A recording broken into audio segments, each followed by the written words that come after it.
Okay, za ka gabatar da kanka saboda 'yan Najeriya su san kai waye. Sunana Dr. Ibrahim Bello Dauda, mai neman takara na shugabancin ƙasa na Najeriya a ƙarƙashin tutan APC. Me yasa ka fito takarar shugabancin Najeriya? Na fito takara ne domin niyana na ba da shugabanci bisa turban adalci, gaskiya, amana, tsoron Allah da kuma ƙauna na ƙasa na Najeriya. Tattalin arziki na cikin abubuwan da ke damun Najeriya. Ta yaya za ka inganta tattalin arzikin ƙasar? Tattalin arzikin Najeriya inganta shi na farko zai ta'allaka kan tsaro, ba da tsaro.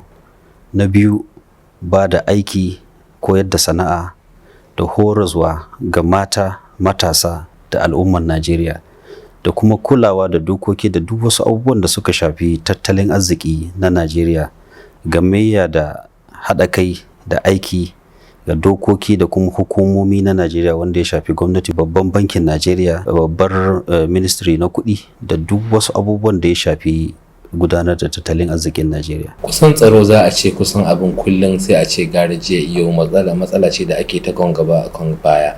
Ta yaya za ka magance matsalan tsaron Najeriya? Maganar tsaro za mu magance shi ta hanya uku. Na farko, tabbatar da cewa mun magance kan iyakan Najeriya, ma'ana an tsare iyakokin Najeriya saboda hana shigowa da makamai da albarusai. Na biyu, dakile da hukunta masu taimaka ma 'yan ta'adda da kuma masu aikata laifuka. Na uku, hukunta su kansu wannan 'yan ta'adda da kuma karfafa jami'an tsaro da kyakkyawan makamai da inganta musu kayan aiki da kuma kula da lafiyansu da kudadensu da sauran abubuwan da ya shafe su. Wasu na fafutukan araba Najeriya wanda barazana ne ga haɗin kan ƙasar. Ta yaya za ka magance wannan? Wannan ya danganci aibu ne wanda ya shafi dangane da maganan da ne na bayar da mulki bisa turban adalci, gaskiya, amana, wanda idan har aka yi kyakkyawan shimfiɗa a farko kuma aka gudanar da mulki yadda akwai adalci ga duk wani ɗan Najeriya kuma akwai gaskiya da amana, sannan aka zauna da su aka yi kyakkyawan bayani kan matakai da madafai da kuma yadda gwamnatin kowane jiha take aiki bisa ga